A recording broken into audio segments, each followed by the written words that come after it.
तो इस वीडियो में हम बात करने वाले हैं एंड ई स्पोर्ट्स C612 के वर्जन 2 के बारे में। यह आपका एक basic air cooled CPU fan है एंड ये आपका सिंगल फ़ैन के साथ आता है जिसके पीछे आपकी कॉइल आती है एंड इसकी जो प्राइसिंग रहेगी वो आपकी 1400 समथिंग रहेगी एंड जो इसका लिंक है आपको डिस्क्रिप्शन में मिल जाएगा। ये फ़ैन दो वर्जन्स में आता है, एक आपका ये नॉर्मल वर्जन रहेगा, एक आपका डिजिटल वर्जन रहेगा। दोनों के ही लिंक आपको डिस्क्रिप्शन में मिल जाएंगे। डिजिटल में आपको सामने टेम्परेचर देखने को मिल जाएगा, वहाँ पे एक छोटी सी स्क्रीन होगी जिसमें आप अपना टेम्परेचर देख सकते हैं कि CPU का क्या टेम्परेचर चल रहा है इस टाइम। एंड जो प्राइस डिफरेंस आएगा वो आपका आएगा ऑलमोस्ट 700 to 800 एक्स्ट्रा आपको देने पड़ेंगे उस डिजिटल स्क्रीन के लिए। तो आप अपने हिसाब से देख सकते हैं कि आपको वर्दी लगता है या नहीं। ये आपका 1400 के अराउंड कॉस्ट करेगा, वो आपको 20 to 100 के आसपास है कॉस्ट करेगा। इसकी सबसे बढ़िया बात यह है कि ये ARGB के साथ आता है। दैट मीन्स आप इसको ऐप के थ्रू इसका जो है कलर चेंज कर सकते हैं। बाकी फ़ैन्स में आपको एक चीज़ ध्यान रखनी है, आप कोई भी फ़ैन लेते हैं तो आपको ध्यान देना है कि वो RGB फ़ैन है या ARGB फ़ैन है। जो RGB फ़ैन आएंगे उनके आप कलर चेंज नहीं कर सकते किसी भी तरीके से। जो आपके ARGB फ़ैन है, A स्टैंड्स फॉर एडजस्टेबल, तो आप उसको जो है ऑल्टर कर सकते हैं अपने अकॉर्डिंग। तो बिना टाइम वेस्ट करते हुए पहले सीधा चलते हैं अनबॉक्सिंग की तरफ एंड देन उसके बाद हम इसके बारे में थोड़ी सी बात करेंगे कि कैसा रिव्यू है एंड क्या मेरा एक्सपीरियंस रहा है एंड इसे क्यों लेना चाहिए, क्यों नहीं लेना चाहिए।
तो यहाँ पे हमारी अनबॉक्सिंग ख़त्म हो चुकी है।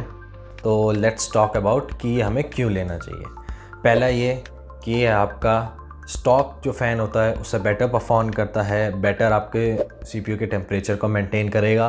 एंड सेकेंडली ये आपका जो है AIO से काफ़ी लेस कॉस्ट करता है। जो आपका बेसिक AIO है, अगर आप उसे 2 फैंस वाला जो है वो भी लेंगे तो वो आपको अराउंड कॉस्ट करेगा 3000 to 4000 समथिंग से स्टार्ट होंगे, उससे नीचे आपको नहीं मिलेगा। एंड ये आपका स्टार्ट हो जाएगा 900 समथिंग से एंड अगर आप एक डिसेंट सा भी लेने जाएंगे तो आपको 1300-1400 के आसपास मिल जाएगा।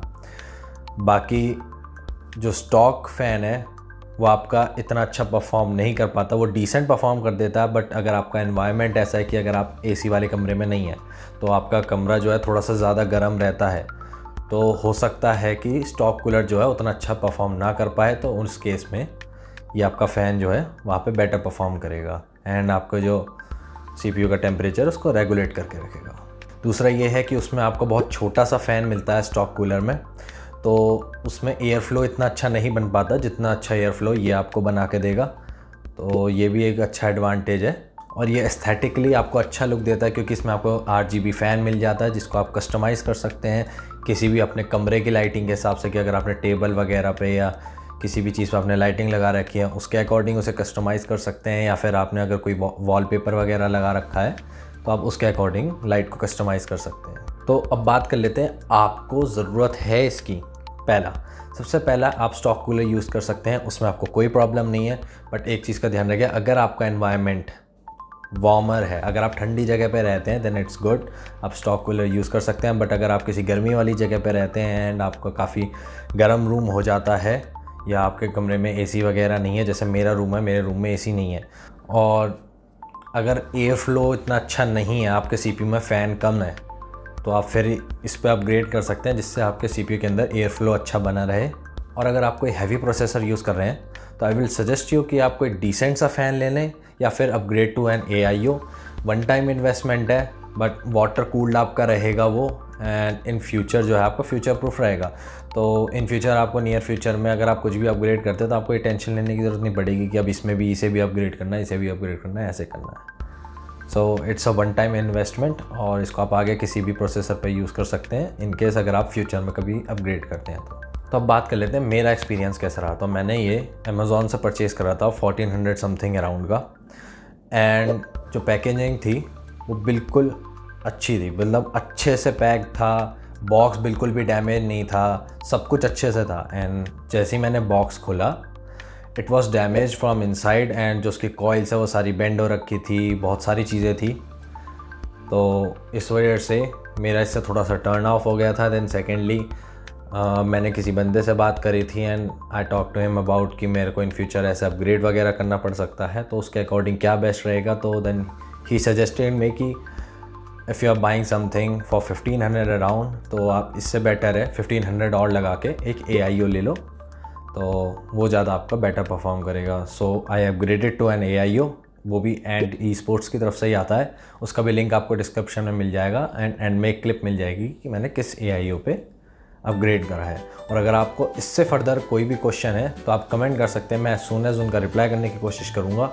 और अगर आपको वीडियो इन्फॉर्मेटिव लगी हो, हेल्पफुल लगी हो, तो आप वीडियो को लाइक कर सकते हैं, चैनल को सब्सक्राइब कर सकते हैं, जिससे इस तरह की एक वीडियो आप मिस ना करें।